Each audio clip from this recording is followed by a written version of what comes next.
നിങ്ങൾ മനസ്സിലാക്കേണ്ടത്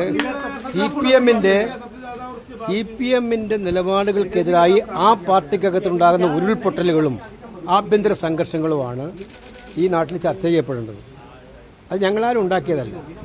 സ്വന്തം പാർട്ടിയുടെ തെറ്റായ പോക്കിൽ മനം മടുത്തിട്ട് ആ പാർട്ടിയെ ഉള്ളിൽ നിന്ന് രക്ഷപ്പെടുത്താൻ കഴിയാതെ പോകുമ്പോൾ പുറത്തു പോകേണ്ടി വരുന്ന ശബ്ദമാണ് അവിടെ കേൾക്കുന്നത്.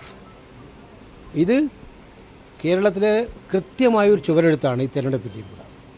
അത് നിങ്ങൾ ഇതൊക്കെ ഡൈവേർട്ട് ചെയ്യാൻ കോൺഗ്രസിലെ സ്ഥാനാർത്ഥി ഇങ്ങനെയായോ അങ്ങനെയായോ എന്ന് ചോദിച്ചിട്ട് കാര്യമില്ല. ഇതാണ് യഥാർത്ഥമായിട്ടുള്ള സംസാരിക്കേണ്ട വിഷയം. അതാണ്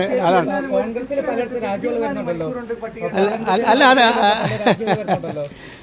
അതൊക്കെ നിങ്ങൾ അതൊക്കെ ഈ പറയുന്ന പോലെ എല്ലാം വിലയിരുത്തുന്നല്ലോ ജനങ്ങൾ. എന്താണ് അതിനകത്തൊക്കെ ഞങ്ങൾക്ക് കൃത്യമായിട്ടും ആത്മവിശ്വാസത്തോടെ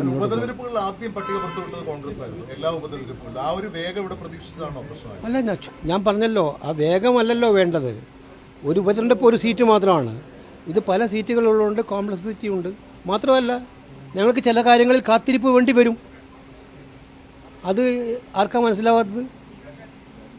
ഇപ്പോഴും 3-4 സീറ്റുകൾ CPM ഒഴിച്ചിട്ടിരിക്കുകയാണല്ലോ അനൗൺസ് ചെയ്തപ്പോൾ. ഒഴിച്ചിട്ടില്ലേ? അത് പൊളിറ്റിക്കൽ പാർട്ടിയുടെ ഒരു ഫ്ലെക്സിബിലിറ്റി അല്ലേ. ഞങ്ങൾക്ക് അതിന് സ്വാതന്ത്ര്യം. ഞങ്ങൾ വേഗം നോക്കിയതല്ല, വേഗം നോക്കുകയാണ്.